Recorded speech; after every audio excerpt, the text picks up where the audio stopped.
It's December 3rd, 2013. That means it's Final Four and Elite Eight time in women's and men's college soccer. And the NSCAA has you covered. Beginning with a look at the Division I Women's Final Four and UCLA's 1-0 win over North Carolina. This is UCLA head coach Amanda Cromwell, and I join you next right here on NSCAA TV.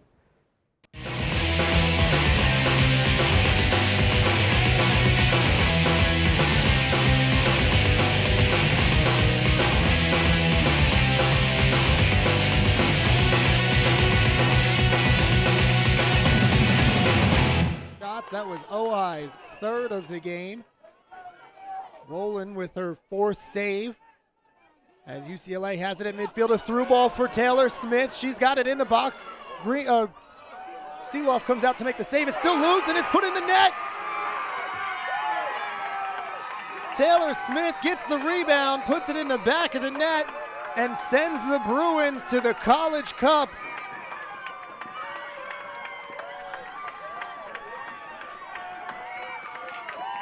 They played us a very tough game. It was hard for us to create chances, and they finished one off in the second block of overtime to push through us. And so I tip my hat to Amanda Cromwell and her staff and her kids, and we wish them luck in the Final Four. The head coach of what was the reigning champion North Carolina Tar Heels. They will not play in the Final Four down the road at WakeMed Soccer Park in Cary. That is your Final Four. UCLA with the win will take on Amanda Cromwell's alma mater, Virginia. In the other bracket, two other ACC schools, Virginia Tech led by Chugger Adair and Mark Krikorian's Florida State Seminoles. Your Final Four beginning this weekend at WakeMed Soccer Park in Cary. But how about the job Amanda Cromwell has done in her first season at UCLA after 14 wonderful seasons at UCF? A couple years ago, she actually led UCF to the Elite Eight with another win over the UNC Tar Heels, and she's got 55 caps with the U.S. national team. A big-time coach here in the college soccer scene. And guess what, folks? She's here in the Continental Tire Studios in Chapel Hill, and we kick off the NSCAA College Highlights and Ranking Show. Hello, everybody. I'm Dean Linke, along with the aforementioned Amanda Cromwell. And Amanda, congratulations on the big win over the Tar Heels. First season, Final Four, Westwood. Does it get any better than that? It's been pretty sweet so far. When you said that, when you came into practice, you're like, wow, this is a special team. So you had an inkling. Yeah, that's why I left UCF. I knew I had a very good team at UCF, but I knew the special players at UCLA, the quality of the team, and then the depth of the team. That was really important. They have definitely shown over the course of the season they're up for the task. Talk about what makes this team so special. A lot of great players. You can't name them at all, but just talk a little bit about the synergy with this team. Well, I think the way we attack, there's just so many different weapons, and you can have Darian Jenkins has led us in goals all year, but then you have Taylor Smith stepping up big as of late, and she's always a threat. Our midfield trio with Jenna and Sam and Sarah in there are just phenomenal possession players that can keep the ball. And then you have our back line with our Hermann watch list player Abby Dalkemper, but you look at the four back there; they've been phenomenal the past, through this run in the NCAAs. Of course, now you play your alma mater, Virginia, which is pretty amazing when you think about it. To go back and play your alma mater, they're so good. But talk a little bit about Virginia. Virginia is excellent. Obviously, I've followed them for years because of my school, and I really have been pushing for them as of late, and for them to be back in the Final Four. The last time they were in the Final Four was my senior year, actually, which is pretty incredible with all the great teams they've had. So it's going to be a great game. It's two very attractive style teams that are going after it, but also have a lot of attacking punch. Well, Virginia beat Michigan to advance to the Final Four. Let's take a look at the highlights from Charlottesville with Channing Poole on the call.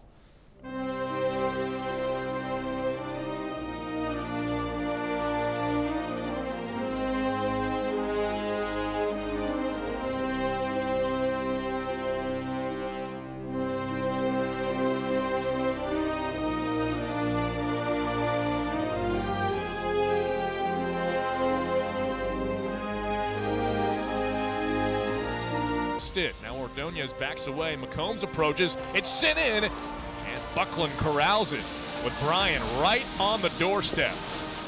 Knocked down. Colaprico with the left foot, a drive just to test Buckland there, and why not?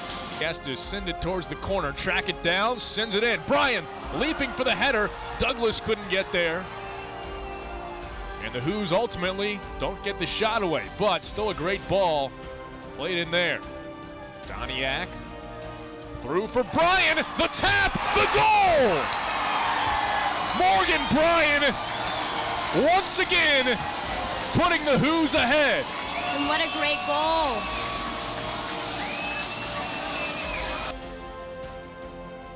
Doniak couldn't find the head. Colaprico with a centering opportunity. Bryan sends it into the arms of Taylor Buckland. What a great pass from Colaprico to Morgan Bryan. And again, trying that one-timer as Enrique trying to counter. Sonnet fending her off. And as Enrique comes away with it. Trying to center it through. And a touch.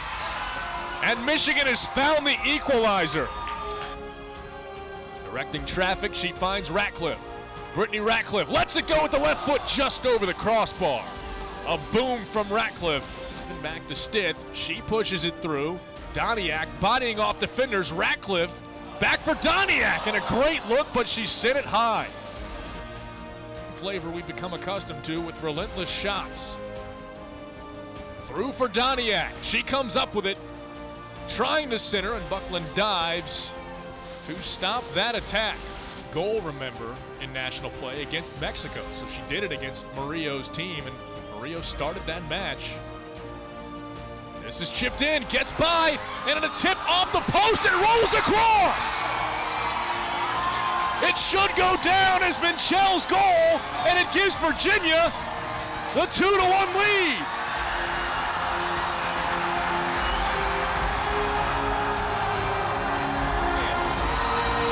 For the first time since 1991, the Who's are going to college soccer's promised land. Virginia is going to the College Cup.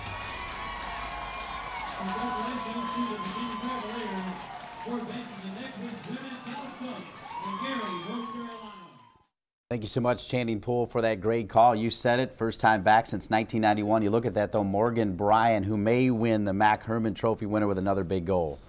Morgan is so good about coming out of the midfield and making those slashing runs, and she put another one away. She's a phenomenal goal scorer. Take a look at the bracket again. We now know UCLA and Virginia. On the other side is Virginia Tech and Florida State. Virginia Tech led by Chugger Adair. Chugger actually was a coach of mine when I was at the San Diego Spirit in preseason, so I knew Chugger pretty well. You know, Mark being at Florida State with all the games we had, he always has organized teams, awesome internationals that can score goals all different ways. They always have a long throw in, which they have again this year. But you know, Chugger's team is one that's really come on as of late. Reeves up top is very fast and dangerous, and I actually saw the game when they beat Virginia in the ACC tournament. Well, Virginia Tech beat Duke to advance, and we've got Chugger Adair standing by with the good folks from Hokie Land. Well, Virginia Tech women's soccer is headed to the College Cup, the program's first appearance in the Final Four. Coach, first off, College Cup, how's that sound to you? It sounds tremendous. It sounds tremendous. I think, you know, I'm so proud of the girls and the effort they've had, and you know, tonight just showed our great determination as well as our ability to play the game. So I was really pleased with our whole game tonight, and the end result's tremendous. So the College Cup was great. What was the biggest thing for you guys tonight? Well, I think the key, I mean, scoring that goal 13 seconds before half was huge.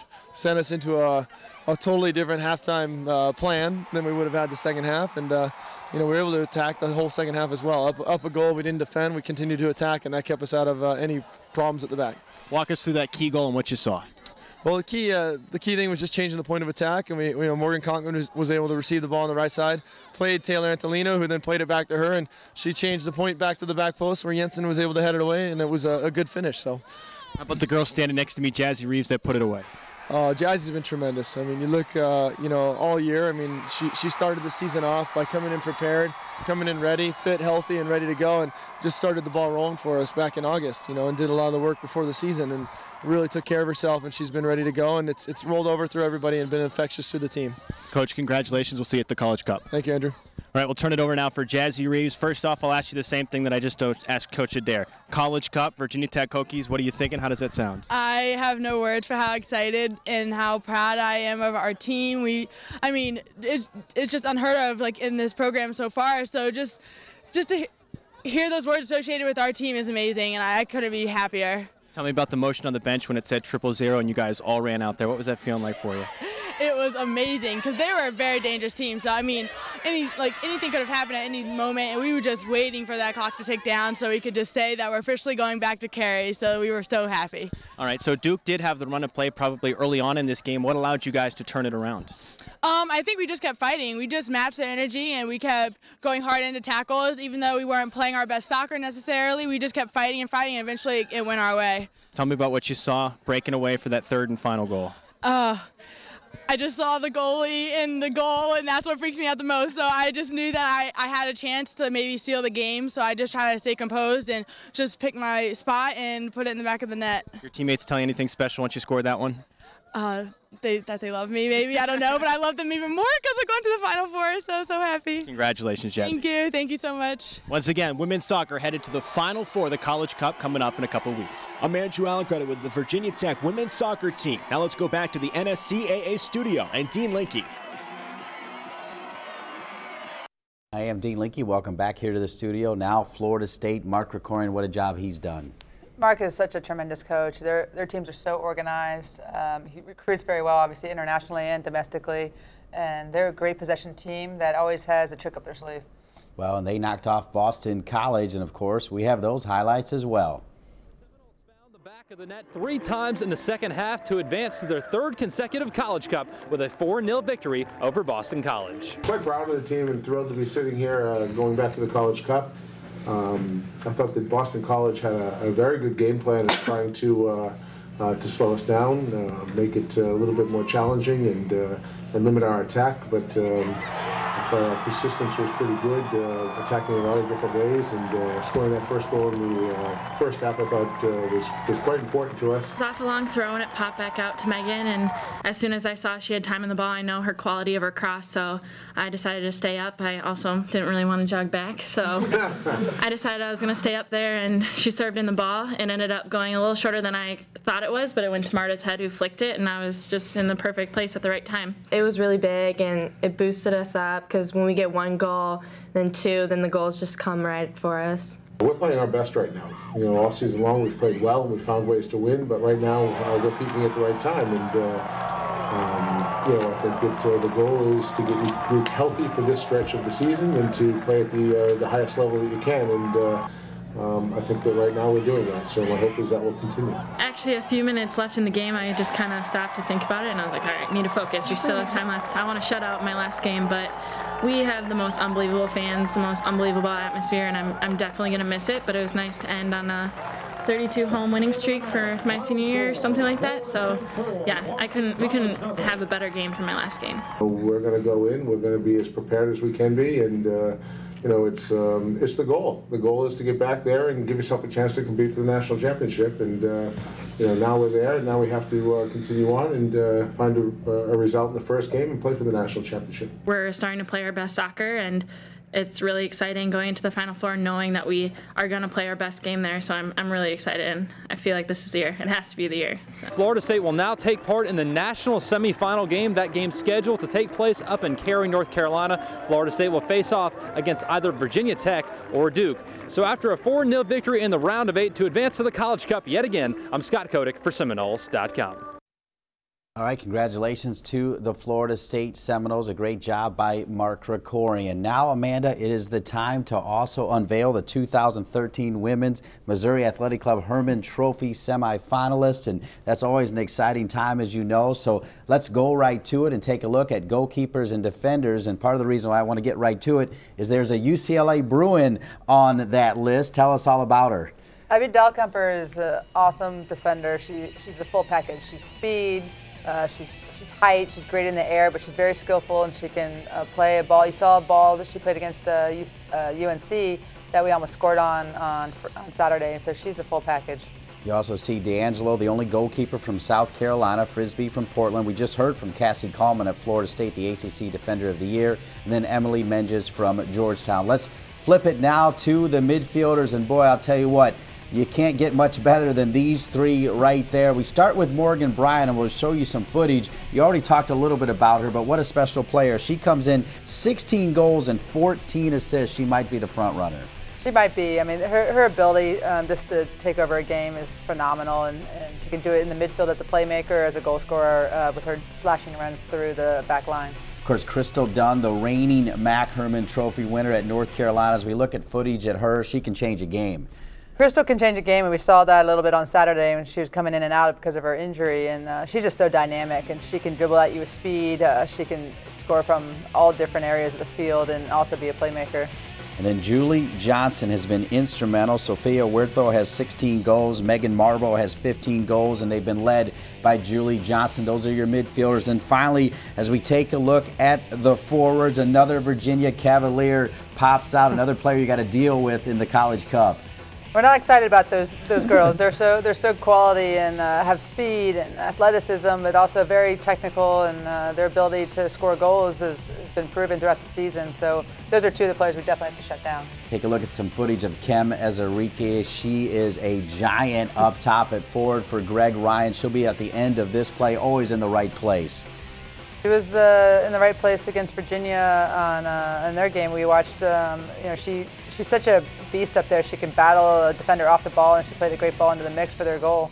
Ezerike, 14 goals and 10 assists. Kristen Hamilton from Denver, 14 goals and 12 assists. Maya Hayes at Penn State plays for Erica Walsh. She had 19 goals. Jasmine Reeves will be in the College Cup for Virginia Tech. Francis Silva for West Virginia, 15 goals and 13 assists. And then Rafael Souza at Mississippi from Brazil, 22 goals as well. A lot of great players not on the list. Janelle Flaws with 23 goals for Illinois. Savannah Jordan, the great freshman from Florida, 22 goals. Rachel Daly by way of England plays for St. John's. Elise Krieghoff had 21 goals. Mackenzie Meehan at Boston College. So many good players. Even Danielle Colaprico, another great player from Virginia, with 13 assists. Those are your 2013 Women's MAC Hermann Trophy semifinalists. And as we bring back in Amanda Cromwell, you take a look at the list. I know what really is on your mind, though, the College Cup. Your final thoughts on the big game against your alma mater, Virginia. What do you got to do to get a win over the Cavaliers?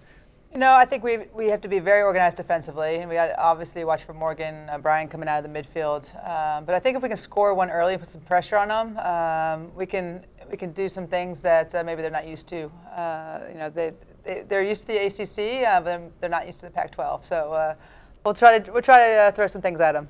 She was a great player, folks, at Virginia, also with the U.S. team, and now in her first year at UCLA. Hey, she's got the Bruins in the College Cup. Congratulations, Amanda, on all your success. Good luck at Wake Med Soccer Park. When we come back, we'll quickly break down D2 and D3, and then talking about MAC winners. John Kerr won it in 1986, leading the Duke Blue Devils to their first ever national championship in any sport. He's also in the house right here on NSCAA TV.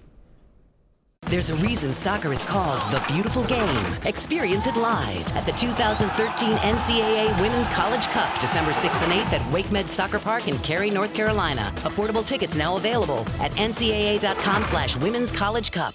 Tra-la-la, tra-la-la,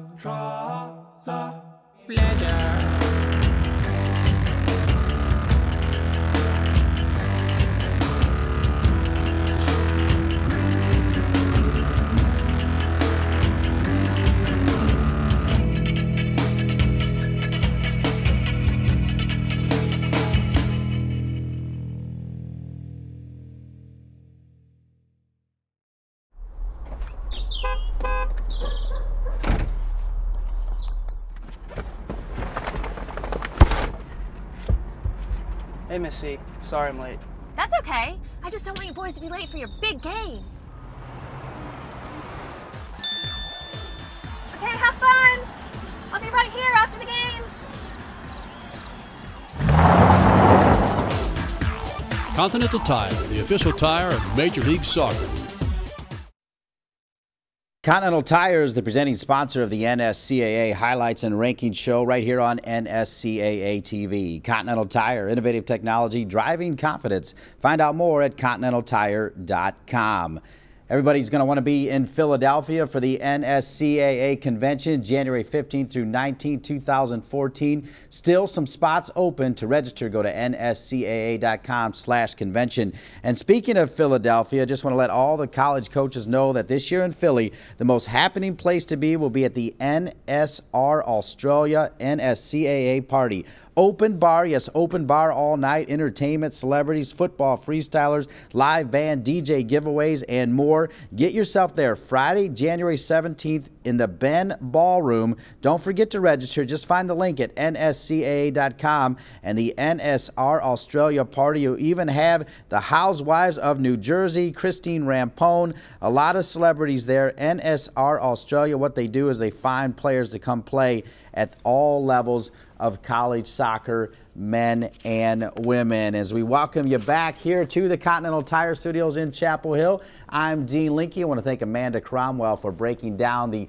College Cup for women and also the 2013 MAC Hermann Trophy finalists. Now it's time to take a look at the Division II Final Four for women. So let's pop up the brackets, and there you see it right there. And let's take a deeper look at these two matchups between Grand Valley State and American International. Grand Valley State, we featured Dave Delaney earlier in the season. It's his 11th season. They won it in 09 and 010. Jenny Shaba getting it done as their goal scorer. American International, led by Matt Johnson in his 8th season. Sonia Bosma with 19 goals and 11 assists on the season. And then in the other matchup in the Division II Final Four, as we take a look at it here, you've got Western Washington, Travis Cannell in his 11th season. He also used to coach the men's team. Catherine Miles leads that team with 15 goals and 3 assists. And how about the reigning national champions, Joe Bartlinski and West Florida? So calm, so cool, getting some help from Chelsea Palmer. That is your Division II Final Four. Let's now go to the Division III brackets, and that's exciting. Capital and William Smith, Trinity and Middlebury. Let's take a deeper look at both of those matchups. And as we see here, you've got Trinity. Lance Key was on last week's program. He's in his 10th season, the former All-American at Trinity.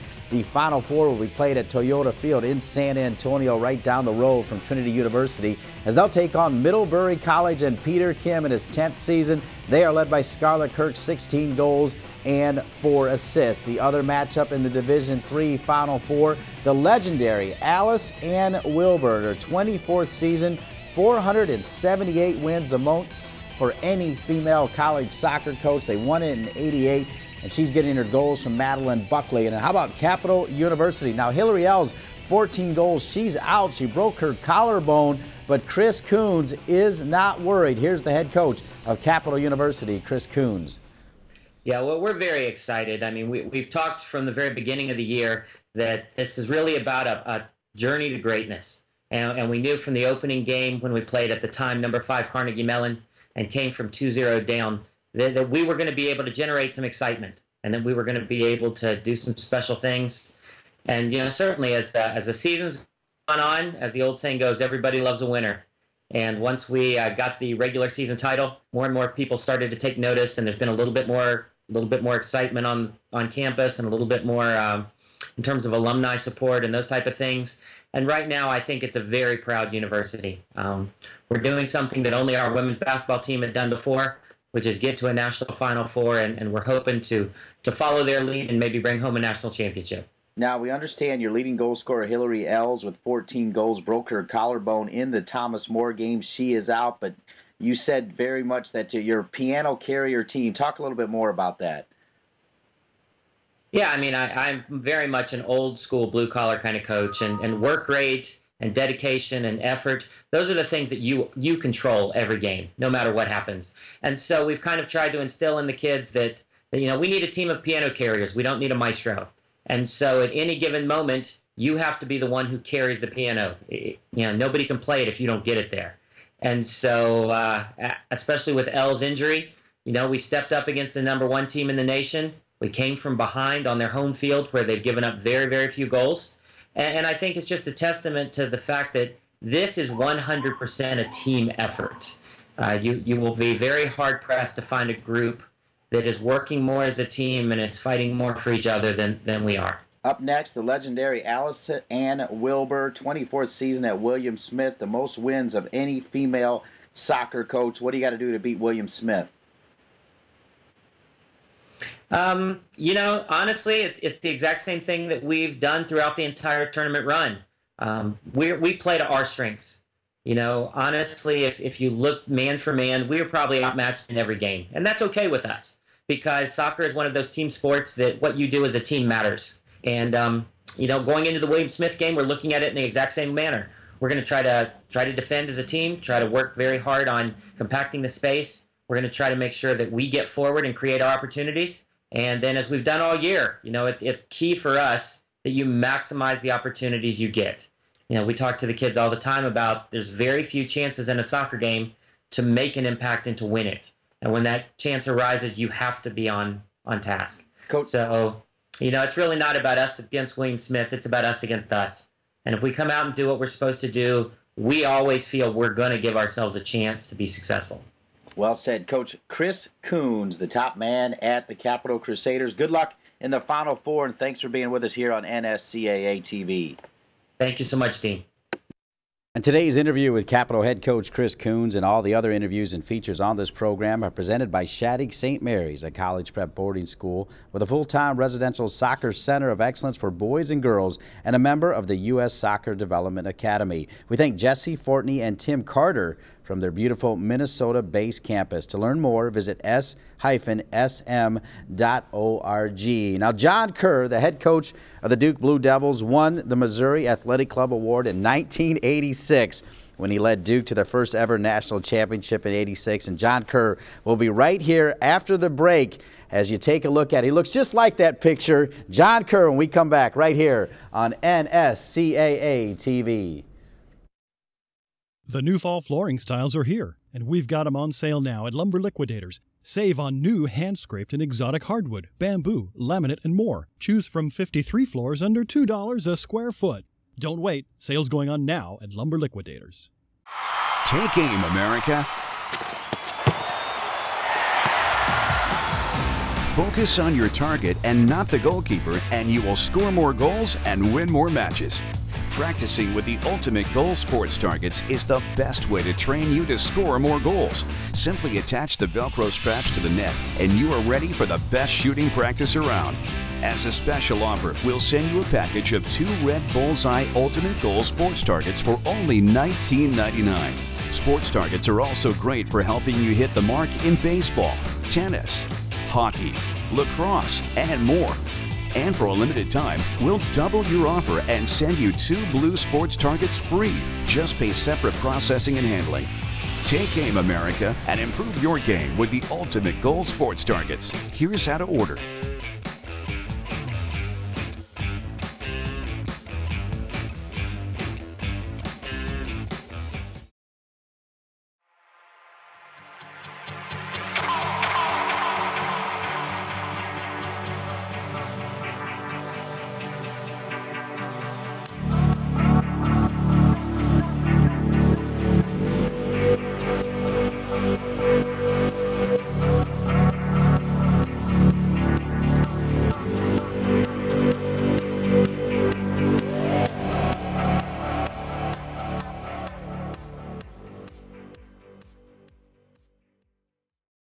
On Sunday night, the top-ranked UCLA men's soccer team hosted number 10 Connecticut in Los Angeles.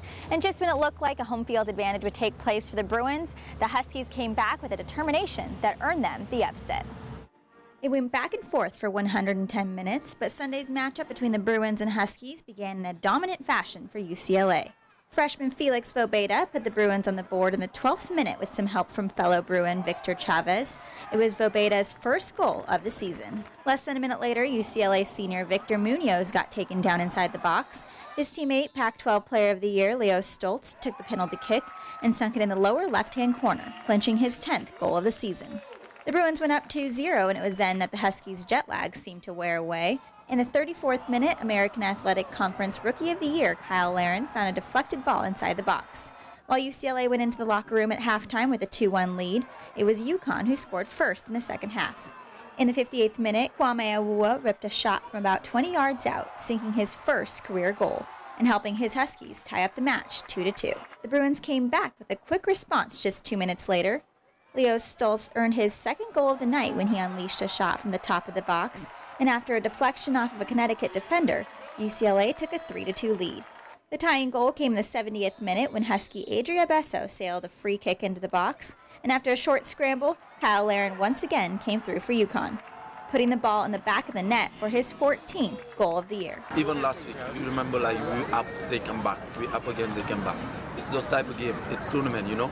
Nothing gonna be easy. 20 minutes of regulation and 2 overtime periods later, it was down to penalty kicks to determine the match victor. UConn went into UCLA's 6th kick with a 5-4 lead, and when Husky goalkeeper Andre Blake saved the shot, Connecticut came away with its 17th straight victory. They're a very good team, but all guys are resilient. There's no quitting all guys, and that's, you know, that's what it's about right now. On paper, we're supposed to lose, but we beat them. Nothing can replace that. It's a great feeling. You just need to get out and fight. Go like, you know, we don't have nothing to lose. If you lose, it's fine. That's because that's what everybody expects from us.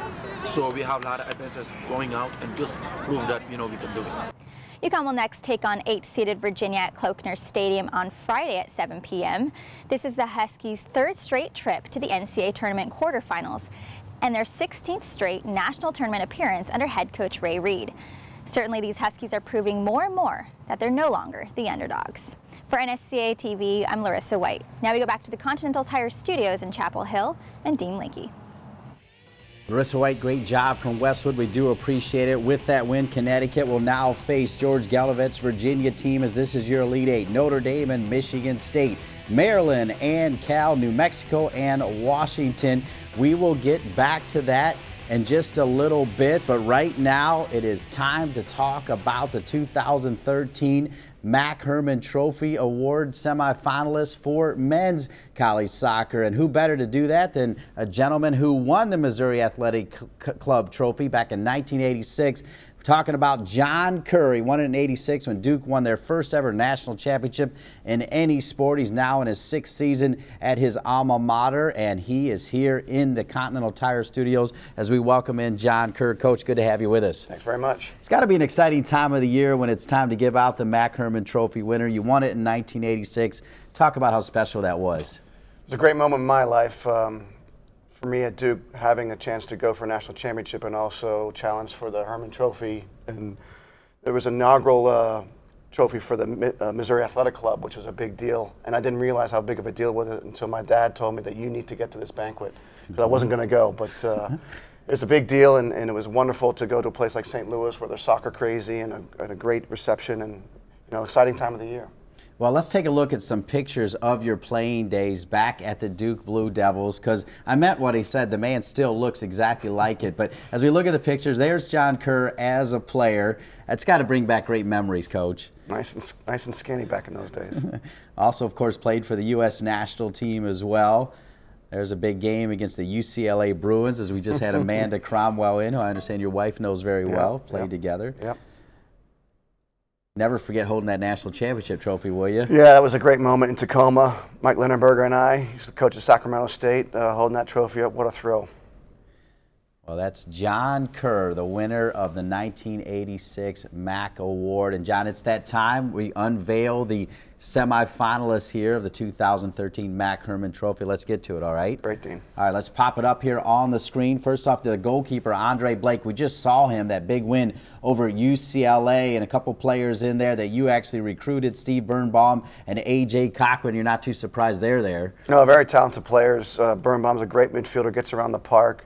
And Cochran's a dominant defender, very tough in the air and very solid in the back. Taylor PA's Washington team still in it, as is New Mexico's team led by Kyle Venter, the great center back that was featured against Tulsa right here on NSCAA TV. All right, let's roll to the midfielders.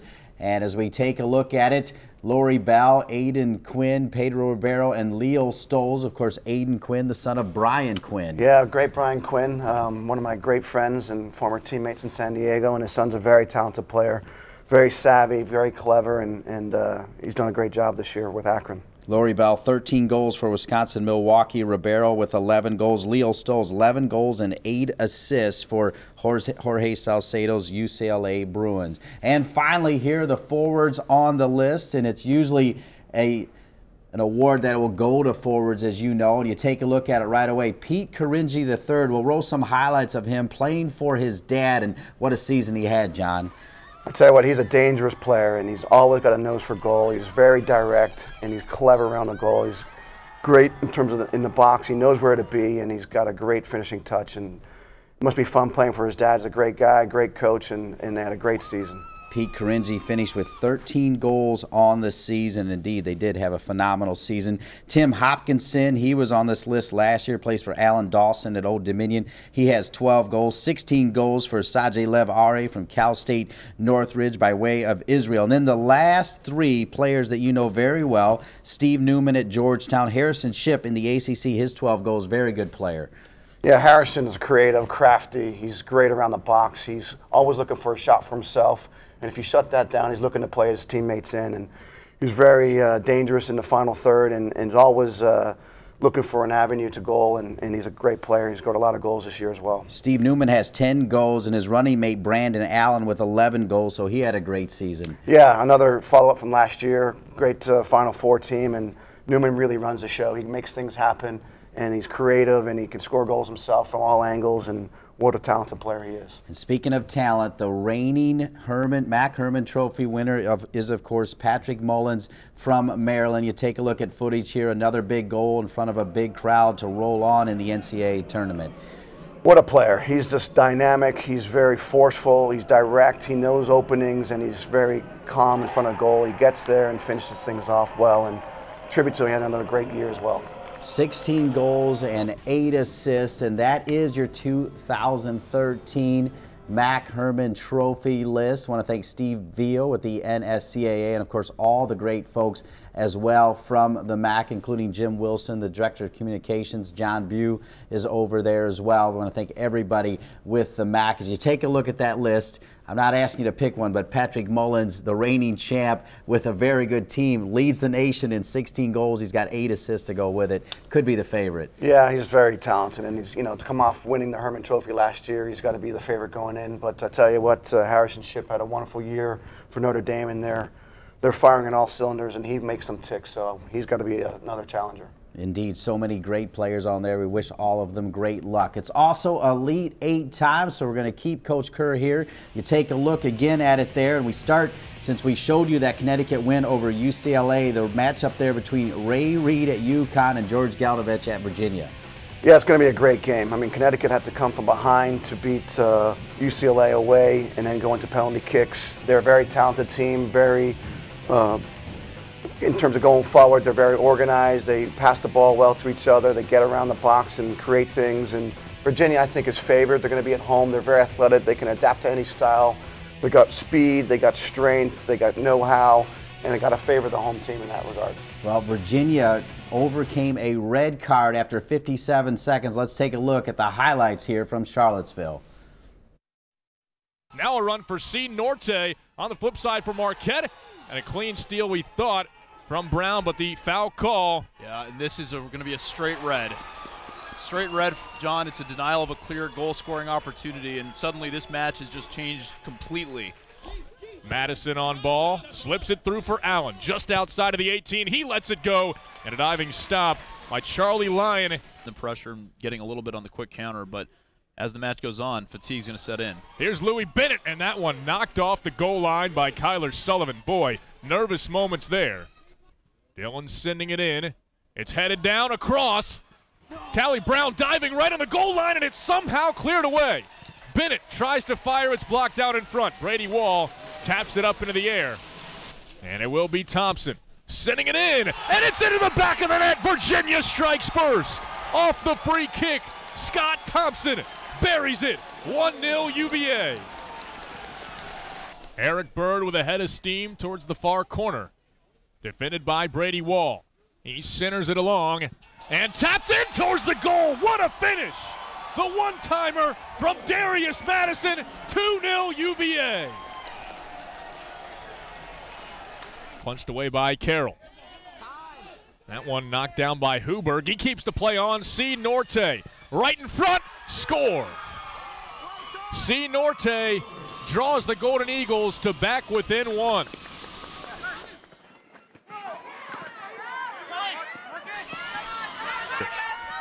Salami to 4, Penalty. inside the box, and a penalty kick upcoming for Virginia. The momentum of this game hinging on Todd Wharton. The kick, score! Into the bottom corner, Virginia gets the 2-goal advantage right back. ACC already powerhouse as this is sent in. And Callie Brown skying for that one, full extension. And one final look from Marquette, but Virginia celebrates the 3-1 victory over Marquette, and it's on to the quarterfinals. What an impressive showing, essentially playing a man down from start to finish, racking up 3 goals and handling things defensively. Back to the brackets here. You see opposite of that game, Maryland and Cal. Of course, you know a little bit. They played earlier in the season, John. Yeah, it was a good game. I watched it in preparation for Maryland, and it was early in the season, so Maryland's young defense wasn't totally organized, and there's a away game out in California. I mean, Cal was up 2-0, but Maryland came back and tied it up, and they went in overtime, and Cal won.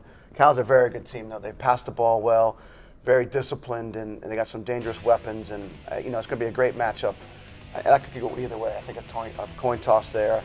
Maryland's going to be trying to get their own back from early in the season, and they're playing well right now, so it's going to be a good game. Kevin Grimes, the head coach of California, Sasso Swarovski getting it done with Maryland. We showed you Patrick Mullins earlier, but let's take another look at that big goal against UC Irvine in front of another packed crowd, Ludwig Field, in front of the Crew. You know the Crew all too well. Yeah, it's a tough place to play, Maryland, and they got great fans and very close to the field, and you know, home field advantage is huge.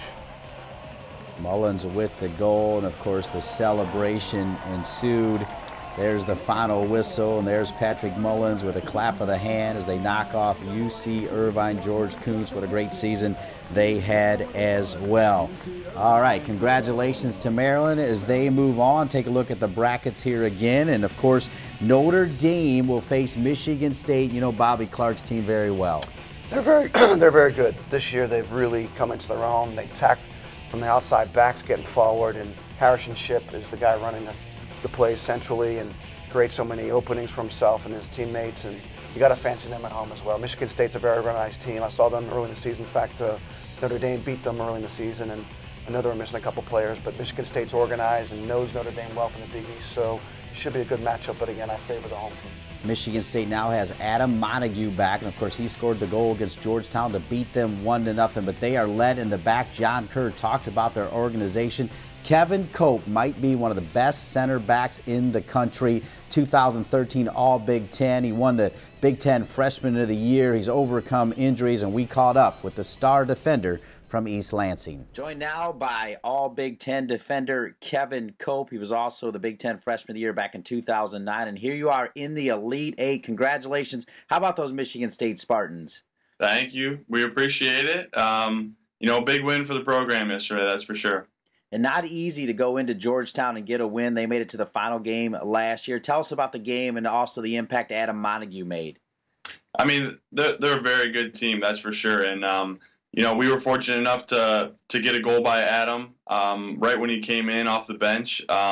Pretty good finish by him, and we battled and defended for the rest of the game and created some more chances. They definitely created more than enough chances to probably put one away, but we were laying our bodies on the line and, you know, kept the shutout and got the win. Kevin, when you think about Michigan State, you think about family. Joe Baum was there so long. Damon Rensing played there, assistant coach for 10 years, and now he's the top man. Talk about that family atmosphere under Damon Rensing. That's been the atmosphere for the 5 years that I've been here. It's family first, then academics, then soccer, and you know it's huge. It's the reason that I came here, and I'm glad that we've kept the tradition going, even, you know, with Joe leaving. Damon's done a very good job of continuing that tradition, and that's why we find ourselves in the Elite Eight now. He calls you the toughest player to ever play for Michigan State. You played through a broken face this year. You played with broken ribs. I mean, you have been banged up and keep going out there. Talk about your toughness, Kevin. You know, I don't personally think about it, but it's just something that I do. You know, the program's done a lot for me, so I'm going to do whatever I can to give back to the program, and that's, you know, laying my body on the line to help us get wins and just playing my role, and that's, you know, being the tough guy, I guess. So I embrace it, and I think I do a pretty good job at it, and hopefully we can get a couple more games here this season to end my career. Now you got to deal with Mr. Shipp and Bobby Clark's Notre Dame Fighting Irish. You saw them already this year. What do you got to do to beat Notre Dame? Well, Harry Shipp's a very, very good player. You know, I play with him at the Chicago Fire PDL team, and he's a special player, and they have a couple of special talents on that team, and it's definitely going to be a tough task for us. But you know, I think if we can ride this momentum and have a good week of training, it's something that we can do. You know, we got to take advantage of our restarts and defend as a unit, and hopefully we can create more than enough chances to win the game. Kevin Cope, star defender, Michigan State. Good luck against Notre Dame. Thanks for being with us. Thanks, Dean. I appreciate it. Quality Kevin Cope. One more matchup to look at with John Kerr here. New Mexico and Washington. Start with Washington. Jamie Clark, the head coach. He's had a great season. He's really got that team going, and they had a wonderful home record. And in fact, it's going to be interesting because Jamie Clark's first coaching job in college was under Jeremy Fishbein at New Mexico, and when they got to the Final Four a few years back. So it's going to be an interesting matchup. They'll know each other's well, each coaching style well. We played New Mexico a couple years ago in the playoffs, and they've got a good team, and they're organized, and they have runners from midfield. They're dangerous, so it should be a good matchup. New Mexico knocked off Penn State by a score of 2-0, and let's roll to the highlights of that big win out in Lobo land as we get things started here. New Mexico's Michael Calderon flicks a pass to O'Neal Fisher, who takes the touch off the chest before finding the back of the net with his left foot, and then we caught up with Michael Calderon. A really good run, and he was asking me for the ball, so I just clipped it. He take a good touch with his chest and finish with his left foot. That's a pretty nice goal.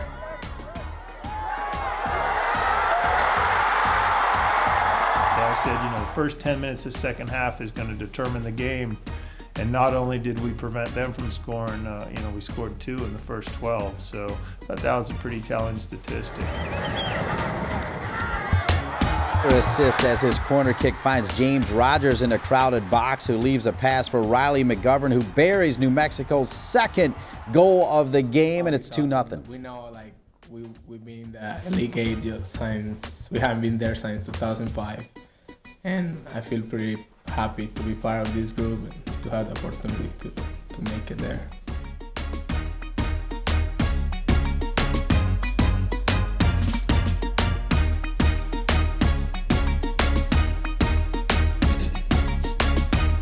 And they would celebrate indeed in New Mexico, winners by a score of 2-0. And John, there it is, the Elite 8 quality teams still left dancing. It's going to be a great 4 games there, and I feel that the home teams have the advantage. I think the one questionable game will be the Maryland-Cal game.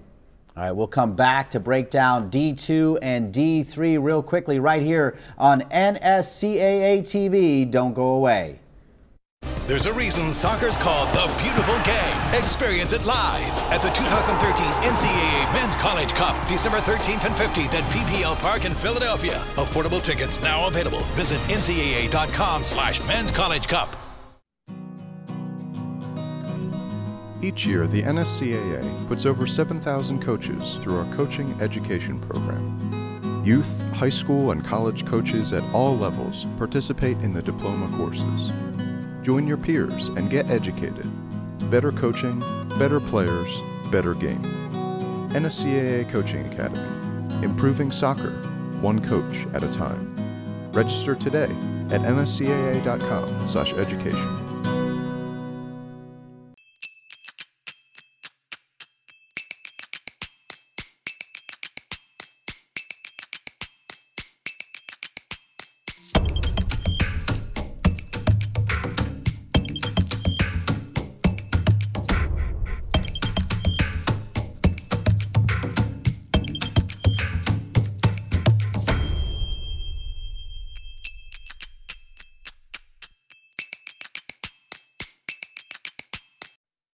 Welcome back to the Continental Tire Studios in Chapel Hill. Dean Linke. I want to thank Amanda Cromwell, the head coach of the UCLA Bruins. And how about John Kerr, the head coach of the Duke Blue Devils, breaking down the 2013 MAC Hermann Trophy semifinalists. Time now to talk D2 men's soccer, and let's take a look at their Final Four. You see it right there, but let's go deeper and break down those two matchups.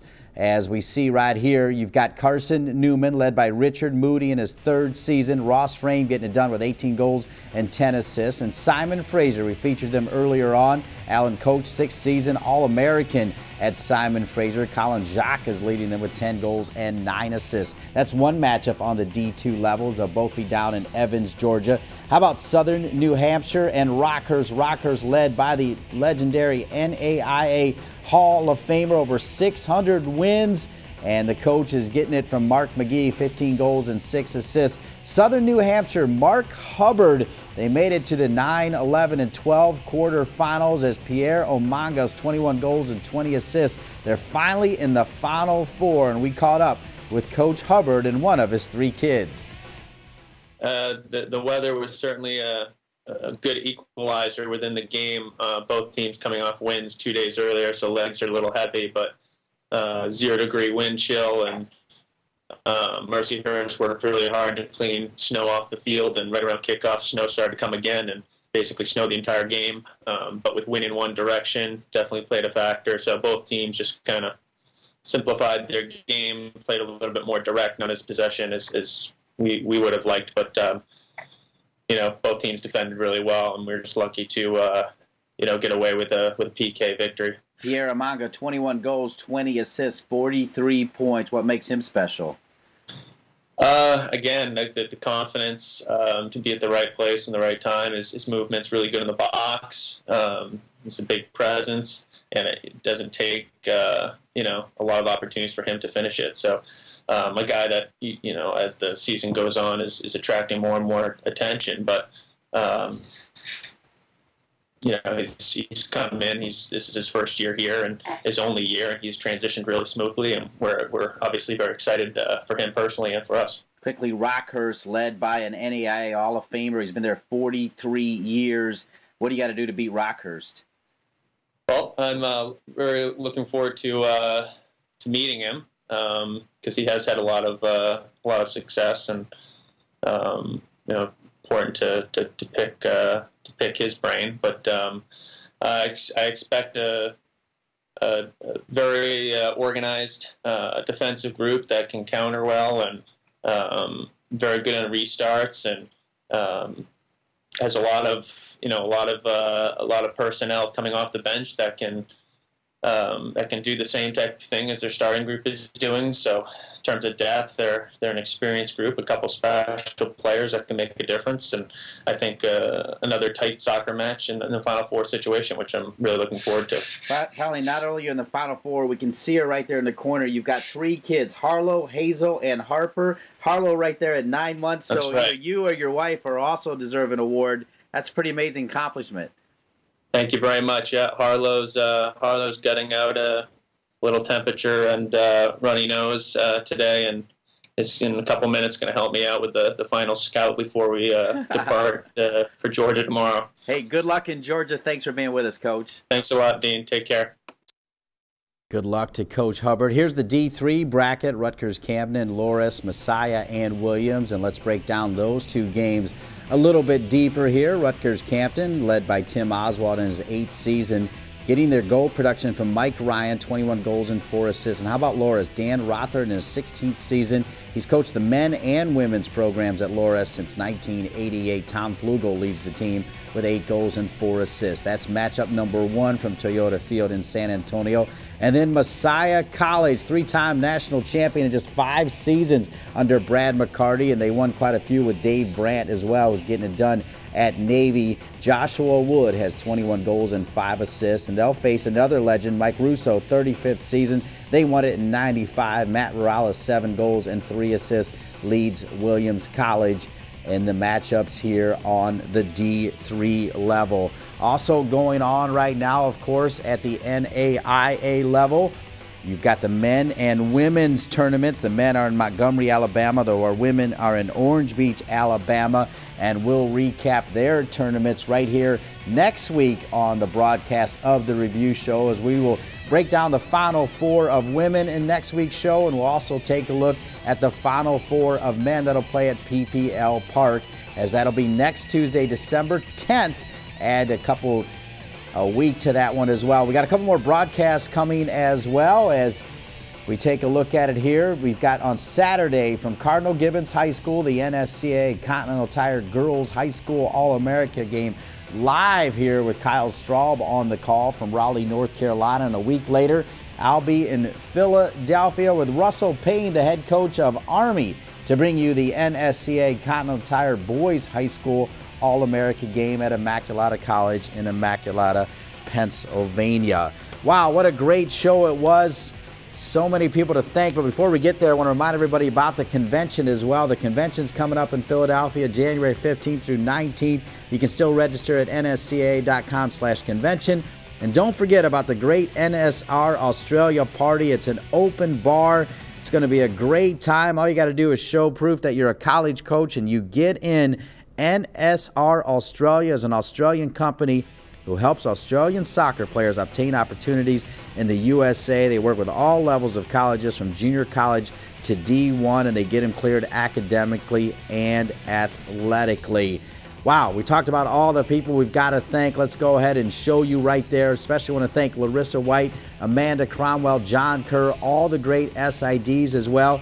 Down on the bottom of the list, the great folks from the Missouri Athletic Club, their Director of Communications, Jim Wilson. Wallace Smith is the General Manager of the MAC, and the 2013 President of the MAC Board is John Bugh. I want to thank them for their participation and, of course, all they do for the MAC Hermann Trophy. And, of course, can't thank enough the great folks in Kansas City at the NSCAA. A special shout-out this week to Steve Veal, who handles the awards and does such a great job for the NSCAA. Kathleen Hermesh, again, on the graphics. Kyle Lang, Taylor Hoggard getting it done as our directors. I'm Dean Linke saying thank you so much for watching. We'll be back next week right here, same time on NSCAA TV.